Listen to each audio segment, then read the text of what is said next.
Pernah nggak sih dengar wacana kalau uang Rp1.000 kita nanti bakal jadi Rp1? Nah, ini sebenarnya bukan ide baru loh. Udah bertahun-tahun Indonesia tuh mikirin langkah besar ini untuk menyederhanakan mata uang kita. Hari ini kita bakal bedah tuntas rencananya. Apa itu? Kenapa perlu? Dan kenapa kok diskusinya nggak selesai-selesai? Oke, kita mulai dari masalah yang kita semua pasti pernah alamin. Sering kan, kita harus ngitung ulang deretan nol waktu mau bayar sesuatu, atau pas lagi pakai kalkulator di HP, angkanya malah kepanjangan sampai muncul huruf E. Dari yang bikin pusing pebisnis kecil sampai bikin ribet akuntansi, banyaknya angka nol di rupiah Cita itu bukan cuma soal tampilan, tapi ini soal efisiensi. Jadi, yuk kita kupas bagian pertama, masalah angka nol. Inilah akar dari semua keribetan yang kita rasain. Dan ini juga alasan utama kenapa Indonesia serius mempertimbangkan buat ngerombak besar-besaran mata uang kita. Tapi, tunggu dulu. Dengar kata nol dihilangkan, pasti banyak yang langsung panik. Wah, nilai uang saya dipotong dong. Nah, disinilah letak kesalahpahaman terbesarnya. Yuk kita lurusin bareng-bareng. Apa sih sebetulnya arti penyederhanaan ini buat uang kita? Istilah kerennya itu redenominasi. Simpelnya, ini adalah proses menyederhanakan nominal mata uang dengan cara buang beberapa angka nol. Tapi, dan ini bagian yang paling-paling penting, nilai real atau daya beli uang kita itu sama sekali nggak berubah. Biar gampang, bayangin aja kayak gini. Segelas kopi harganya Rp20.000. Nah, setelah redenominasi, harganya jadi Rp20.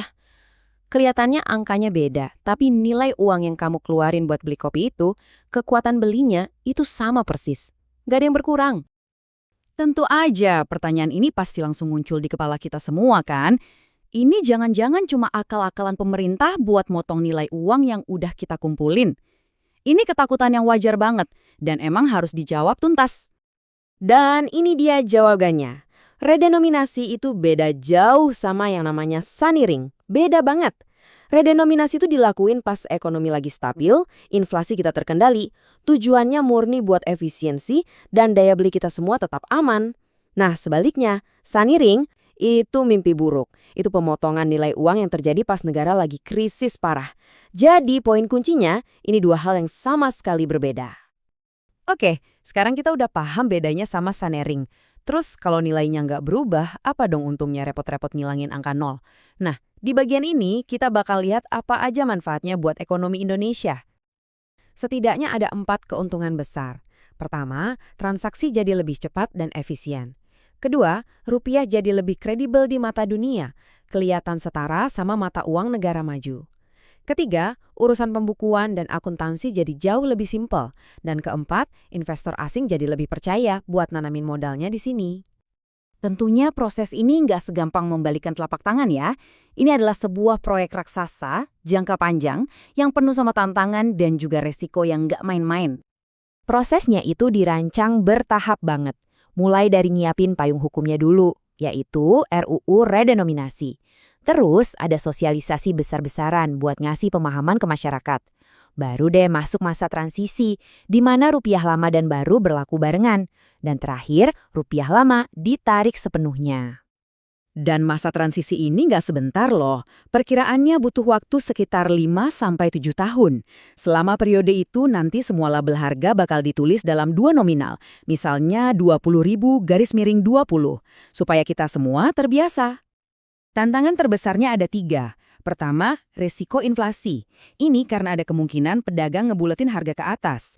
Misalnya, barang yang harganya 1.700 dibuletin jadi Rp2 baru. Kedua, biayanya gede banget. Dari cetak uang baru sampai ganti settingan jutaan mesin ATM. Dan ketiga, yang paling berat, ngasih edukasi ke seluruh rakyat Indonesia sampai ke pelosok. Tapi, Indonesia nggak sendirian kok. Banyak negara lain yang udah berhasil ngelakuin ini. Coba kita lihat tabelnya. Turki buang 6-0 di tahun 2005. Polandia buang 4-0 di 1995. Kunci sukses mereka selalu sama. Ekonomi yang stabil, komunikasi ke publik yang gencar, dan kepercayaan masyarakat ke pemerintah. Nah, ini yang bikin kita sampai ke pertanyaan paling penting saat ini. Kalau idenya bagus dan banyak negara lain udah sukses, kenapa Indonesia masih nunggu-nunggu? Belum lama ini, setelah wacana ini sempat heboh lagi, Menko Perekonomian Airlangga Hartarto langsung ngasih pernyataan tegas. redenominasi belum dibahas dan tidak akan dibahas dalam waktu dekat. Wah, ini sinyal yang jelas banget kalau rencana ini direm dulu. Ada beberapa alasan kuat kenapa ini ditunda. Pemerintah sekarang punya banyak banget prioritas ambisius lain yang butuh anggaran dan fokus super besar.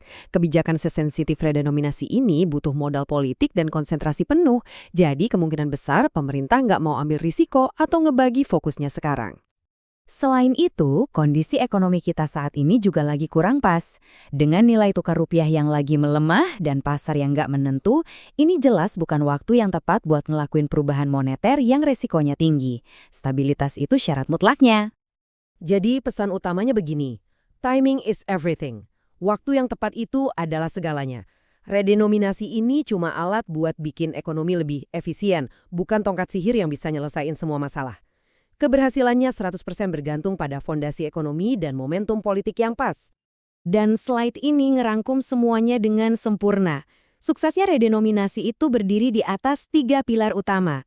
Stabilitas makroekonomi yang kokoh, sosialisasi publik yang masif dan berhasil, serta kesiapan teknis di semua sistem keuangan. Kalau salah satu pilar ini goyah, ya bangunannya bisa runtuh. Jadi pada akhirnya, pertanyaannya buat rupiah kita, itu bukan lagi apakah ini perlu terjadi, tapi udah bergeser menjadi kapan fondasi ekonomi kita cukup kuat buat menopang perubahan sebesar ini. Jawaban dari pertanyaan itulah yang akan menentukan wajah baru rupiah di masa depan.